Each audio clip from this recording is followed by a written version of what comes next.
Guys, आप सब कैसे हैं? आई होप सब अच्छे होंगे, स्वस्थ भी होंगे और पढ़ाई भी अच्छे से कर रहे होंगे। तो चलिए आज का वीडियो करते हैं स्टार्ट।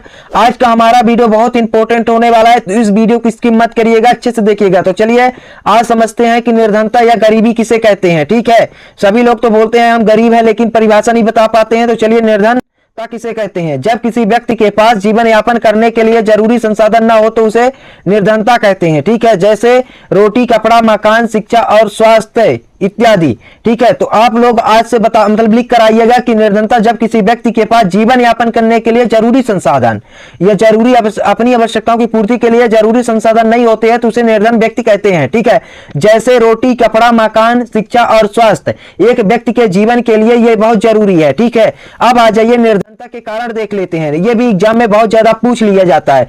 तो निर्धनता के कारण निम्नलिखित हैं, इसी तरह एग्जाम में लिखना है। नंबर 1 पर लिखना है जनसंख्या वृद्धि। तो जनसंख्या वृद्धि के कारण रोजगार के अवसरों में कमी आती है और गरीबी बढ़ती है। ठीक है, तो साधारण सी बात यह है कि जनसंख्या जितनी बढ़ेगी तो उतना रोजगार तो मिल नहीं पाएगा, काम मिल नहीं पाएगा, इससे गरीबी बढ़ती है। ठीक है, अब आ जाइए दूसरा कारण है अशिक्षा। ठीक है, अशिक्षा के कारण लोग जागरूक और नई परिस्थितियों से निपटने में असमर्थ हो जाते हैं। ठीक है, क्योंकि शिक्षित नहीं रहते हैं, उनको जानकारी नहीं होती है कि इसको कैसे निपटना है या इस जानकारी को कैसे क्या करना है। ठीक है, अब आ जाइए तीसरा नंबर है कृषि पर निर्भर। देश की ज्यादातर जनसंख्या क्या है? ग्रामीण इलाकों में रहती है और कृषि पर निर्भर रहती है। ठीक है, जिसके कारण संयुक्त परिवार की जरूरत कृषि से पूरा नहीं हो पाती है।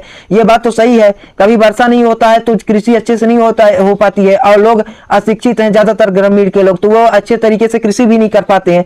अब चौथा कारण है सामाजिक कारण। तो समाज के लोग का रहन सहन और अंधविश्वास। ठीक है, किसी भी प्रकार से रह लेते हैं और अंधविश्वास जैसे छुआछूत वगैरह करते रहते हैं, जाति के आधार पर भेदभाव, इस तरह के। और पांचवा कारण है प्राकृतिक संसाधनों का उपयोग। भारत में खनिज, वन संपदा व जनशक्ति, ठीक है, आदि साधन पर्याप्त मात्रा में हैं, लेकिन इनका अभी तक उपयुक्त ढंग से उपयोग नहीं हो सका है ना, नहीं हो सका है।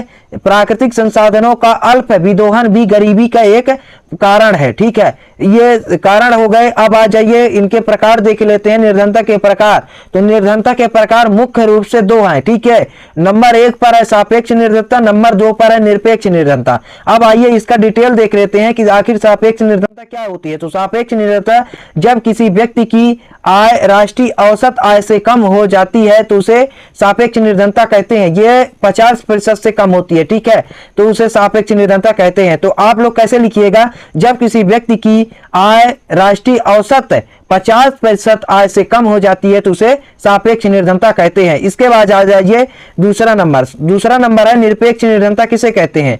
तो जब मानव अपनी आधारभूत आवश्यकताओं जैसे भोजन, वस्त्र, आवास, स्वास्थ्य, सहायता आदि का पूर्ति के लिए पर्याप्त वस्तुओं व सेवाओं का भी जुटाने में असमर्थ हो जाता है तो उसे निरपेक्ष निर्धनता कहते हैं। तो ये इसमें क्या है कि जब आधारभूत आवश्यकताओं यानी घरेलू आवश्यकताओं जो डेली की आवश्यकता है, तो जैसे भोजन तो हर इंसान को चाहिए, वस्त्र पहनने के लिए चाहिए, आवास रहने के लिए चाहिए, स्वास्थ्य स्वास्थ्य रहेगा तभी ना वो अच्छा कार्य कर पाएगा, सहायता आदि की पूर्ति के लिए पर्याप्त वस्तु व सेवाओं का भी जुटाने में असमर्थ हो जाता है जब इंसान, तो उसको क्या कहते हैं? निरपेक्ष निर्धनता कहते हैं।